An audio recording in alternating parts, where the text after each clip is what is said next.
In this episode of The Trend Talk, we welcome actress Lisa Vidal, who after 5 years on BET's Being Mary Jane, she lands another lead role in ABC's Baker and the Beauty. Then, meet Feliz Ramirez, whose career just went on overdrive with her new gig on Grand Hotel. And did someone say draft beer? Learn all about the draft brewery trend. All that and more on The Trend Talk.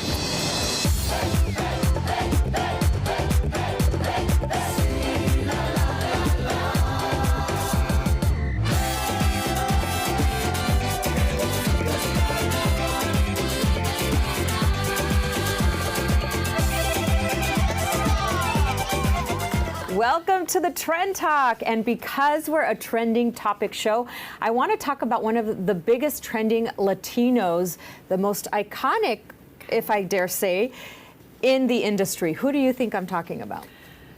Mickey Mouse? I don't think he's Latino. Oh, right, but a lot of Latinos go to Disneyland and give him a lot of money. That's true. So he's an honorary Latino. Honorary Latino. No, I'm not talking about Mickey Mouse. So I'm going to give you 3 clues. Okay. Tejano music, singer, Bidi Bidi Bum Bum. Oh, Selena, hello. Selena, of course. You know, I can't believe it. It's been over 25 years, you know, since her unfortunate passing. And we are still listening to her music, buying her merchandise. We're still fascinated by her. Why do you think? I think because her life was cut so short at such a young age. She was just trending. I mean, she was making that crossover. Everyone was excited about her. And then all of a sudden, you know, her life was cut short. She was beautiful, she was talented, she was creative, and it's just a loss. Right, and she unfortunately passed around the same time that your Latin Heat magazine, which is a magazine that focuses on Latinos in the industry, had released. So did you get a chance to cover, I mean, I'm sure you covered the headline, but did you ever get a chance to actually interview her? No, unfortunately, I was just starting to hear the buzz, and we never had an opportunity to interview her. However, you know, she died in 1995, and in 1996 they were already filming the film Selena, and I was lucky enough to be involved in the casting of Selena. The director, Gary Nava, was a friend, and they needed volunteers. So we had like hundreds and hundreds, almost thousands of young little girls and young women come in to audition for that key role. Wow. And after that, we did a special issue on Selena where we covered the casting, the production, and the release of the film. Wow, so you got to see, you know, the little girls and the adults that were auditioning. That must have been an amazing experience. Yes, and so much talent. And yet, however, you know, there's that one person that got in, and we all know that that was Jennifer, which launched her career. But also, the woman that played Jennifer's mother in the film, Constance Marie, she also auditioned for Selena. Right. And she recently posted a picture on her IG, all dressed up in Selena. She didn't get that role, but she got the mother. Right. And they aged her, because, you know, she was a young woman. And she did a fantastic job. Yes, she did. I loved her interpretation. Yes. And you know, there's still, you know, her legacy is still strong because there's still new things coming out every year that are Selena related. For example, there's a Selena Netflix series that's coming out soon. Can't wait for that. I know. And then we had the MAC makeup line. There's a cruise, and a Selena-inspired cruise in 2020. And actually, Chris Perez, her widow, is going to be performing in the cruise. There's also the Forever 21 line. And then she got her star on the Hollywood Walk of Fame. So I'm really happy that even though she's gone, her legacy is so strong because she does really inspire little girls to be proud of their culture, because Selena was one of the first person, you know, Mexican American that kind of vacillated between being Mexican and American and kind of try to figure out a way of how to fit in and how to be bicultural. And that was that famous line in the movie where the father's saying, "You can't. You're too American to be Mexican and too Mexican to be American." Right. It's just exhausting. He does a whole litany of stuff. Anyway, I'm glad, as I mentioned, that her legacy lives on. Forever. Forever. Okay, well, another person that is amazing and powerful is Lisa Vidal. She's a great, great actress, and we can't wait to hear about all of her new projects. So don't go away, because coming up, Lisa Vidal.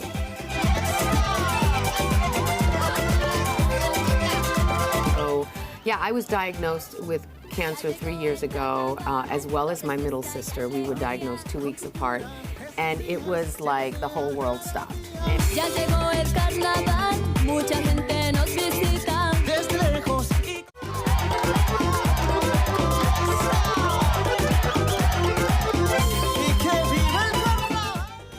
I'm Naibe Reynoso, a mom of two and an award-winning journalist. And I'm Bel Hernandez, the wiser, older, chronic entrepreneur. That's right, and we go together like café con leche. So keep on watching the Trend Talk because if it's trending, we're talking.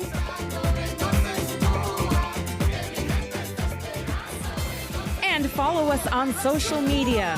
Find us on Instagram, Facebook, and YouTube at The Trend Talk Show. Because if it's trending, we're talking.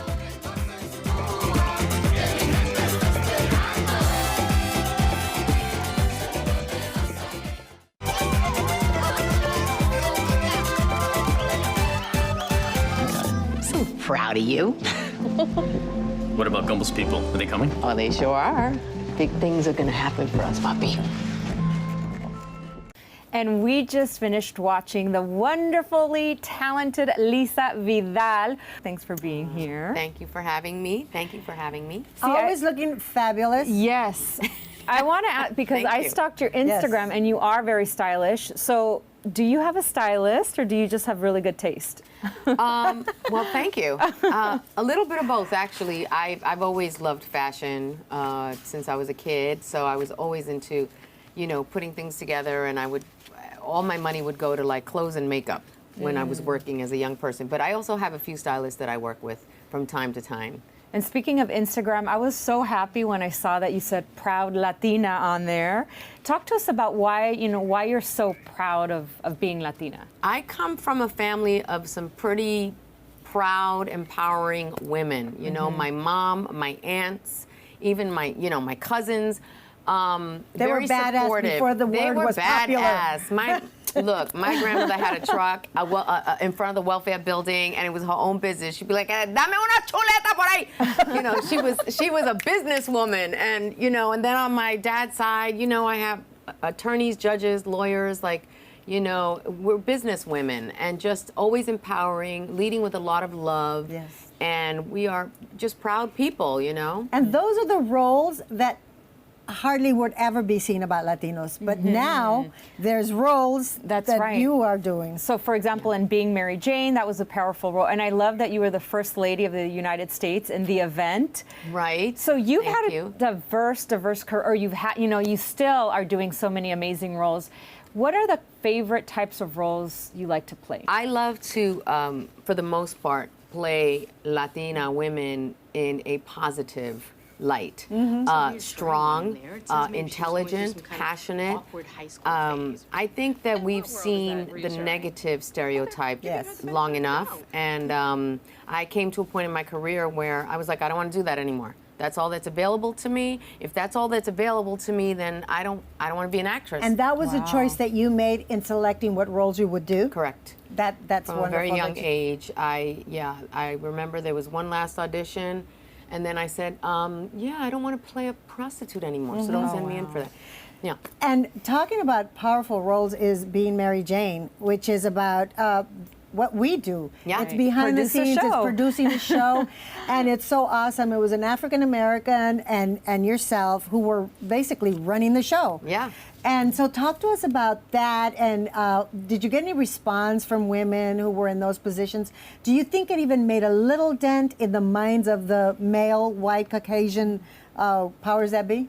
I mean, I hope so. I think it did. It was a critically acclaimed show. Yes. Our creator was Mara Braca Keel, incredibly talented writer-producer. Selena Keel was the director. Mara allowed me to fly. And what I loved about her idea and how passionate she was that she really allowed me to tell a little bit of my story, And she was like, I need you to teach me about what it's like to be a Latina, And one other thing, that the role was of an older woman, and you had Nicholas Gonzalez was your love interest, and he was like the young kid that you were like, hey, that was. I was like, come on, when am I gonna get something cute?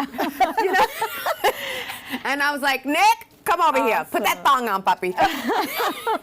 We had a blast. Nick's a friend of mine, so it was so easy to work with him, you know, and he's just so wonderful, and we just had a blast. And yeah, I mean, shoot, if men can do it, why can't women do it? Right. You know, my sisters are married to younger men. Oh. And my husband, even though he's my age, he act younger. But yeah, so it was fun exploring all of that and what that was like. And I'm so excited to see you in your new role with ABC, Yes. Baker and the Beauty. Talk to us about that, because you are one of the starring roles. Yes. You have one of the starring roles in that Yes. series. So The Baker and the Beauty is based on a very popular Israeli series on Amazon Prime, actually. But this is for ABC, and we've sort of done an American version of it, and we're a Cuban family. And so I'm the matriarch of this Cuban family that owns this bakery. We're very working class, very tight-knit Latino family, and I have 2 sons and a daughter, like in real life, which is pretty cool. Carlos Gomez plays my husband.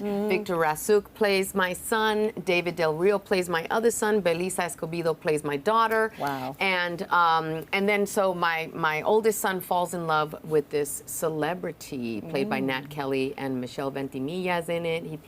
She plays the girlfriend. Dan Bucatins plays the manager of Nat Kelly's character. It is such a great mishmash of characters and story, and it shows how closely knit this Latino family is and what happens when this celebrity comes into their lives and they go into hers. Well, Lisa, you look great, and we know that a couple of years ago you did go through a cancer diagnosis, and you've been very, outspoken about the necessity of early detection, especially for women of color. So why don't you share that message with us here? Yes. Actually, the finale of Being Mary Jane was actually my story, and I helped put that together because I really wanted it to be very specific and truthful to my experience and what women feel and go through and everything. So, yeah, I was diagnosed with cancer 3 years ago, as well as my middle sister. We were diagnosed 2 weeks apart, and it was like the whole world stopped. And it was really difficult. It was life-changing. I consider it a blessing that both my sister went through it together because we leaned on each other very strongly. I found a community of women who went through it, and it was really a wake-up call as to how important supporting each other is. Early detection, incredibly important, because they actually found my cancer through ultrasound. The mammogram did not show anything. And so I have sort of been very vocal about how important it is for women to demand an ultrasound, that their doctor do an ultrasound, that insurance covers ultrasounds, because that's the way to catch it early, so that we can save more lives. Because usually in a mammogram, it's too big. There's a chance that it went to the lymph nodes, and for a lot of women, it's too late. Right. And I just really encourage women to not lead with fear, that if you feel something, if you think something, go get it checked out, because the earlier you find it, the bigger the chances that you're going to get through it, and there's a cure, and that you can push through it and get the help and the medicine and all the treatment that you need.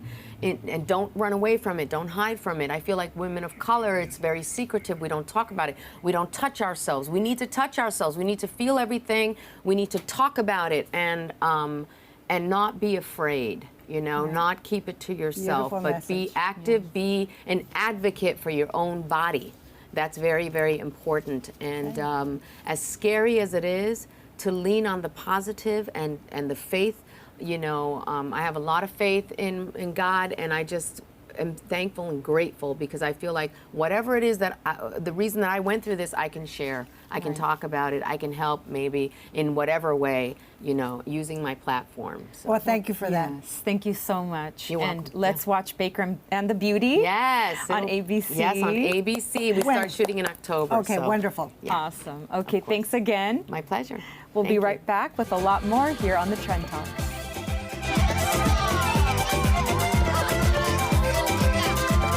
Ever. These are things that I was getting in trouble, when I was younger. I was getting in trouble, for doing this, and now I'm getting paid for it. So it's kind of working out. It's cool. Ya llegó el carnaval, mucha gente nos visita. Desde lejos.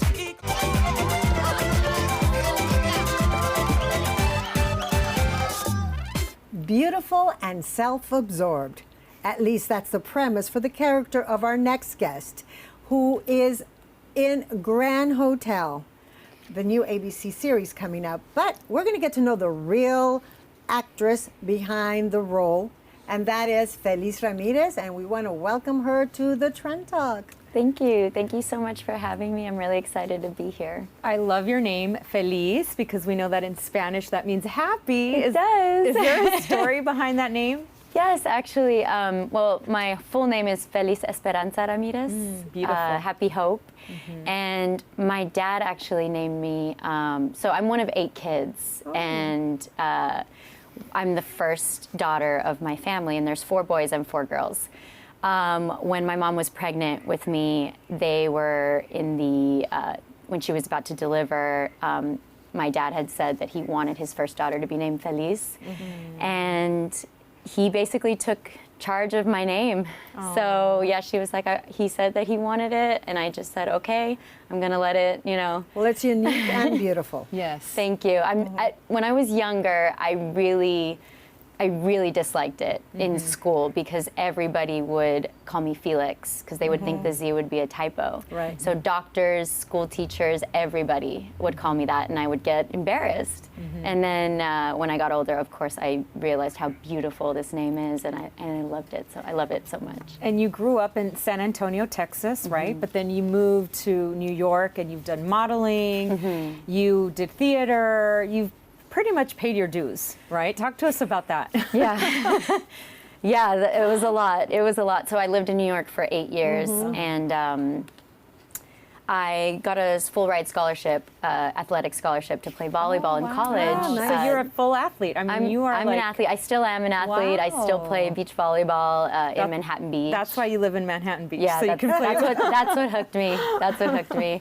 And yeah, it's been a part of my life growing up. And in New York, I was playing in college and on the side, finding agents, finding modeling jobs, commercial jobs. I did shoe modeling for 8 years with Steve Madden, which was a big moneymaker. You know, it helped me pay the bills. I was coaching volleyball. I was waitressing. You know, I did a bunch of stuff. And you also got to be in a theater group with David Sanchez, who we all know him from Dexter. I believe it was called Primitive Grace. Primitive Grace, Talk to us about that. Paul Calderon and David Zayas are the founders of the company, and they came from another theater company called Labyrinth. Very famous. Yes. And I met Paul Calderon first. I started taking classes with him in New York, and I loved his way of teaching. And then he invited me to his theater company, and I auditioned for one of their off-Broadway plays that was starring both of them, and I got one of the parts. Awesome. And that was one of my biggest moments, and one of the most special moments of my acting career was working alongside David and Paul. And they're both such great mentors for me. And I'm sure that helped you get your acting chops in so that you could land this prime role in the new ABC series Grand Hotel. It really felt that way. And so you play the daughter of Gigi Mendoza, which is Roselyn Sanchez, and your stepfather happens to be Demian Bichir. Yes. Let's take a look at a little bit of some of that show, okay? The hotel is failing. It's a money pit. We're gonna pay back the bank. It's not the bank we owe. Who do we owe? If you want to keep this hotel, you will find the money. Nothing bad ever happens at the Riviera Grand, and you know? I loved the show. I was fortunate to get to see 3 of the episodes, and it's just addicting. And you are such a brat, self-absorbed brat. You do it so well, and you're so contrary to what you really are. But that must be so much fun, though, to be able to be a brat and like get paid for it, right? The best feeling ever. These are things that I was getting in trouble. You know, when I was younger, I was getting in trouble, you know, for doing this, and now I'm getting paid for it. So it's kind of working out. It's cool. And what is it like? I mean, you obviously paid your dues with all of what we talked about before. What is it like to be on set with Roselyn Sanchez, Demian Bichir, as a young actress? That must be, gosh, I don't know. I don't even know so how surreal. You could describe that. I can't. I really can't. It's just this feeling of pride, honor, respect. Roselyn and Demian have both been such incredible mentors as well for me. This is my big break. This is a really big deal for me, of course. And they've, even on set, doing, certain scenes, Demian, will help me, Roselyn will help me. They're just such a pleasure to work with. They have such a great attitude. Great cast, by the way.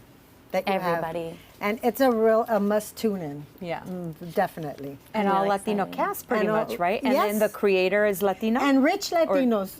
Yes. And spoiled Latinos. Rich and spoiled. It's based off of a Spanish drama, Gran Hotel.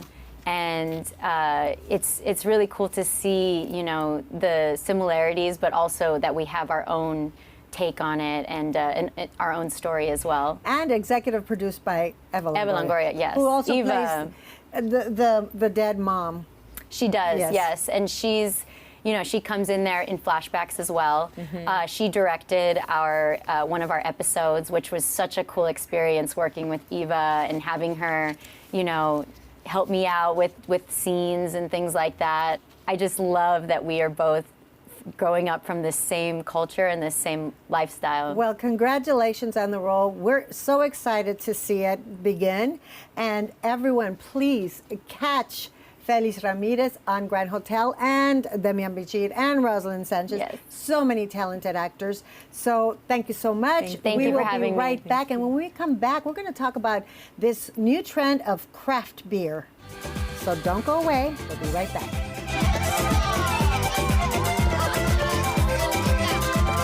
So and since I'm nocturnal, I would make wine and beer from 12 at night to 5 in the morning. So picture me with gloves in the community where they have a neighborhood watch. Yeah, so yeah. Ya llegó el carnaval, mucha gente nos visita. Desde lejos.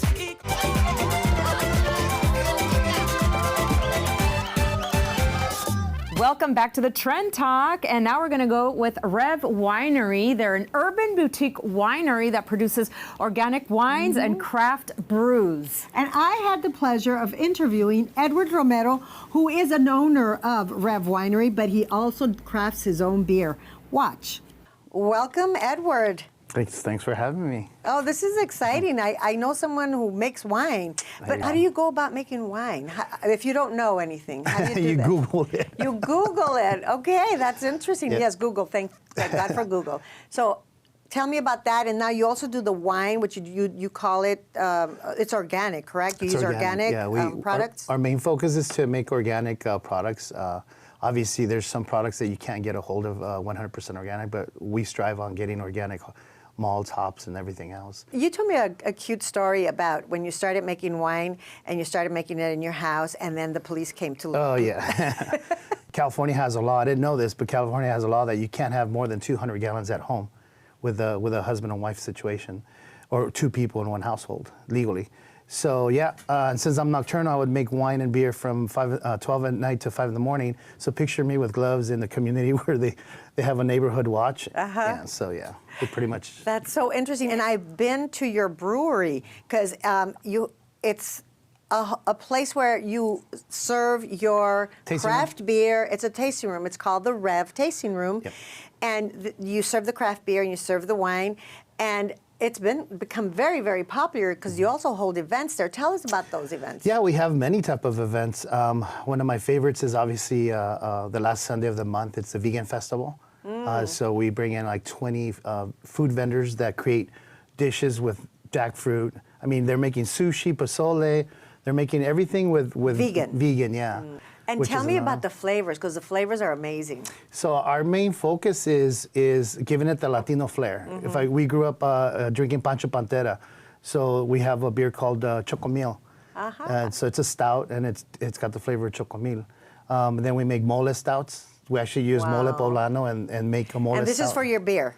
Beer stout. And what kind of wines do you make? You make Merlot, of course. Well, of course, yeah. I focus primarily on Sangiovese, Cabernet, Pinot Noir, Cab, and there's one called Symphony. It's a blend of, it's a hybrid grape. I know you have a big social media following. Tell us where we can find you and tell us how we get to all those events that you have, which are awesome. It's Rev Winery and BrewingCo.com, the website. And if you can find us on Instagram as well. Thank you.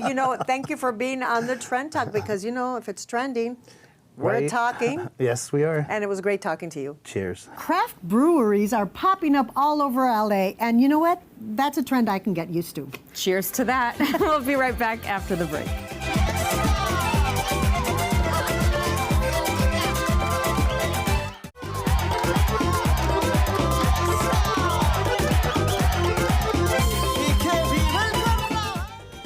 I'm Naibe Reynoso, a mom of two and an award-winning journalist. And I'm Bel Hernandez, the wiser, older, chronic entrepreneur. That's right, and we go together like café con leche. So keep on watching the Trend Talk because if it's trending, we're talking.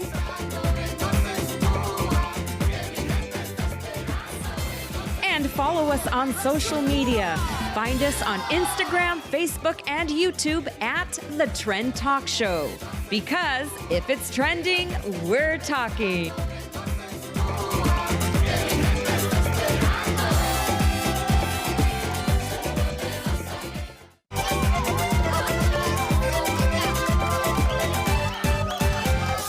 Well, that's it for another show of the Trend Talk, but we want to thank our guests, Feliz Ramirez, Lisa Vidal, Edward Romero. And remember to follow us on social media at The Trend Talk. You know, because if it's trending, we're talking.